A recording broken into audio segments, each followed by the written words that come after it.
Royals hosting the Angels, and the Angels are minus 133 on the money line. The Royals are plus 100. The over-under is 9.5 runs. The Angels, laying a run and a half on the run line, are plus 120, meaning if you bet them that way and they win this game outright, you'd win. They lose by 1, you win. And the Royals, getting a run and a half on the run line, are minus 154, meaning if you bet them that way, they have to win by 2.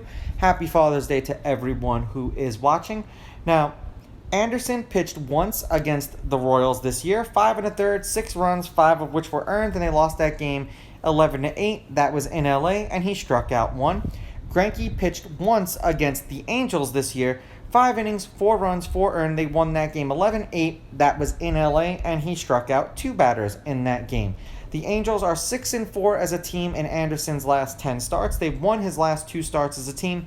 He's averaging 5 innings pitched and 3.7 strikeouts per game in those games. Greinke, the Royals are 3-7 as a team in his last 10 starts. They've lost his last 6 starts.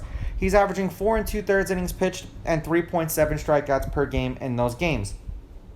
Head-to-head, the home team is 5-5. The Angels are 6-4 against the Royals in their last 10. The favorite is 5-5 on the money line, while the underdog, getting a run and a half on the run line, is 6-4. There have been 3 one-run games in their last 10 meetings, including the game they played against each other today, and 2 out of their last 3. The under is 7-3 in their last 10, and the under 9.5 runs is also 7-3 in their last 10.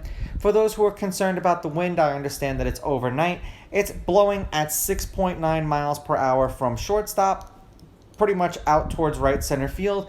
Use a site like covers.com. It'll show you the casino's gambling lines. It'll show you a lot of the stats that I'm reading off, and it'll also show you a map of the stadium with which direction the wind is blowing in and what the speed is.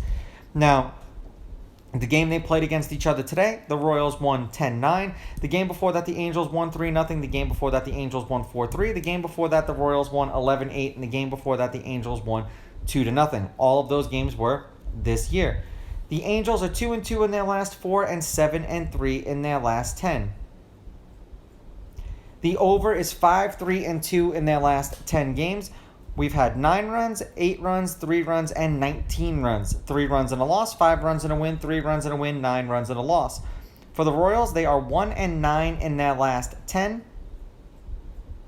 The under is 6-4 in their last 10. And obviously, today is the first game that they've won in God knows how, I want to say at least 10 games. 9 runs, 11 runs, 3 runs, and 19 runs. 4 runs and a loss, 4 runs and a loss, shutout and a loss, 10 runs and a win. I don't think Greinke is going to continue to keep losing. I want to say that he's too good of a pitcher, even at this age, for that to continue to keep happening. So I'm going to take the Royals in this particular scenario just because when Anderson pitched against the Royals, he didn't pitch very well, and even when Greinke gave up 4 runs, the Royals still scored a bunch of runs in that game, and he won. I'm going to take the Royals with the money line, the Royals getting the runs, and the over, because in the game that these guys pitched against each other, it was a very high-scoring game the last time. These are just my picks. If you disagree, please go with your gut, and please bet responsibly.